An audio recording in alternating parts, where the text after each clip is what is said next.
मैं आप सभी विद्यार्थियों के लिए, खासकर कक्षा 10 के विद्यार्थियों के लिए प्री बोर्ड परीक्षा के लिए क्वेश्चन पेपर लेके आया हूँ, जो प्री बोर्ड परीक्षा में पूछा गया है।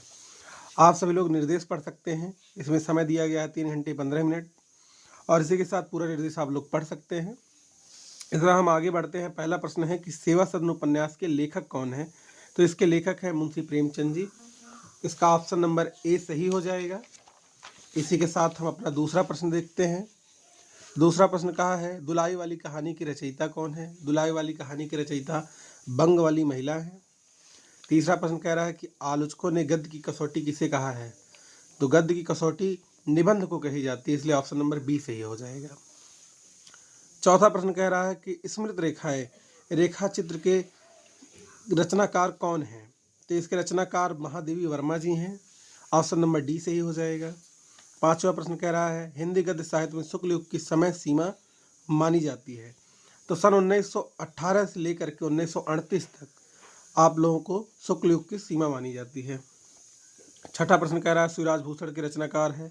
तो इसके शिवराज भूषण के रचनाकार स्वयं भूषण जी हैं, तो ऑप्शन नंबर ए सही हो जाएगा। इसी के साथ सातवां प्रश्न है हम लोगों का, भारतेंदु युग के प्रवर्तक माने जाते हैं?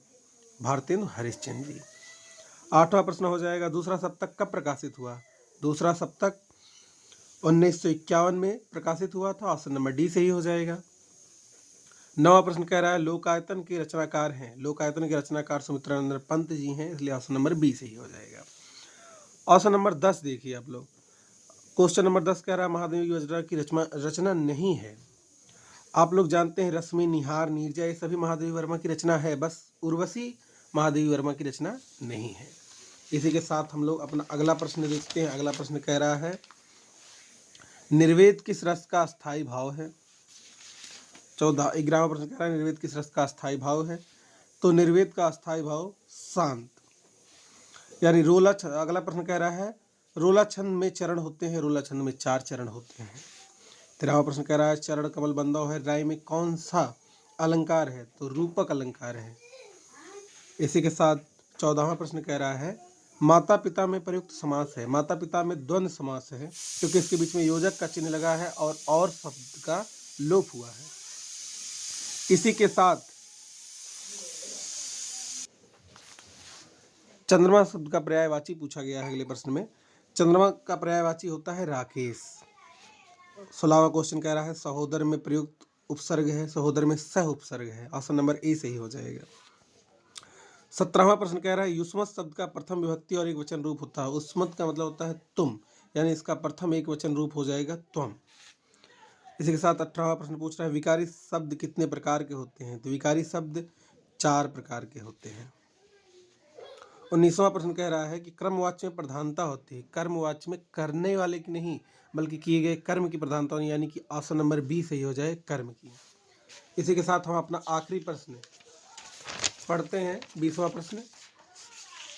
20वां प्रश्न कह रहा है कि शब्दों का सार्थक समूह, आप सभी लोग जानते हैं कि शब्दों का सार्थक समूह जिसका कुछ अर्थ निकलता है उसे हम वाक्य कहते हैं, इसलिए ऑप्शन नंबर ए सही हो जाएगा। इसी के साथ हम अपना 21वां प्रश्न पढ़ते हैं। 21वां प्रश्न कह रहा है कि निम्नलिखित में से किसी एक गद्यांश पर आधारित प्रश्नों के उत्तर दीजिए। आप सभी लोग इसका स्क्रीनशॉट ले सकते हैं और आप लोग अपने हिंदी के टीचर से इसे सॉल्व करवा सकते हैं। इन दोनों खंडों में से एक खंड को करना है। आप लोग क या ख दोनों में से किसी एक खंड को कर सकते हैं। अब की बार 6 नंबर में पूछा गया है। इसी के साथ हम अपने अगले प्रश्न में पढ़ते हैं। 22वां प्रश्न पे एक पद्य से है, पद्यांश है। आप लोग देख सकते हैं, निम्नलिखित में से किसी एक पर आधारित सभी प्रश्नों के उत्तर दीजिए, यानी चाहे खंड क करिए या ख करिए।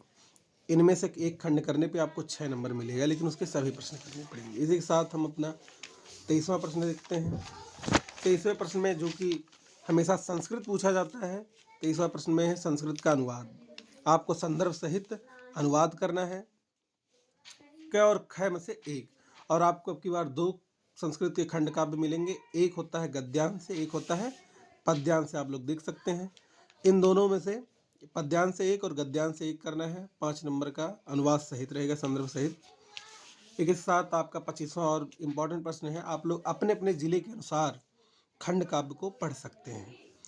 जैसे बस्ती और संतकबीर नगर के बच्चों के लिए मुक्ति दूत पूछा जाता है, और सभी राज्य में जितने भी ज़िले हैं उन सब के लिए अलग अलग खंड का निर्धारित किए गए हैं। तो आप लोग सभी एक बार पाठ्यक्रम को अच्छे तरीके से देख सकते हैं।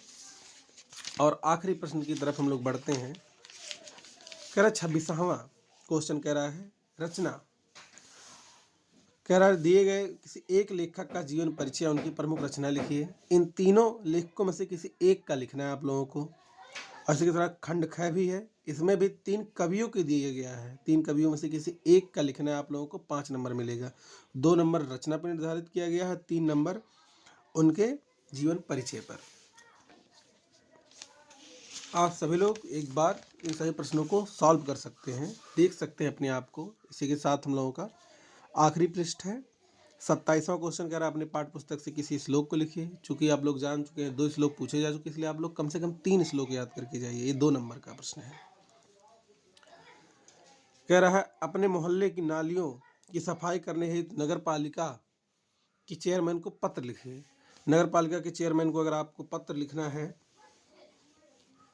तो आप लोग 4 नंबर का प्रश्न सॉल्व कर सकते हैं। कह रहा है निम्नलिखित में से किन्हीं 2 प्रश्नों के उत्तर दीजिए संस्कृत वाले। इन 4 प्रश्नों में से किसी 2 के उत्तर देने हैं और आपको 1-1 नंबर के दोनों मिल जाएंगे। लास्ट और इम्पॉर्टेंट क्वेश्चन है 30वां क्वेश्चन, 7 नंबर का। और इस पांचों टॉपिक जो दिया है, पांचों टॉपिक बार बार रिपीट किए गए हैं परीक्षा में। तो आप लोग इन सभी प्रश्नों को एक बार घर पर हल करिए। आप लोग पाते हैं कि सारा पेपर मिला करके 30 क्वेश्चन पूछा गया है, जिसमें आपको 70 नंबर्स मिल जाएंगे। तो सही बच्चे इन प्री बोर्ड के पेपर को जा करके सॉल्व करें, और हम आप लोगों के लिए अगले प्री बोर्ड के पेपर जैसे इंग्लिश और मैथ के भी लाएंगे। आप लोग इस चैनल को सब्सक्राइब कर सकते हैं।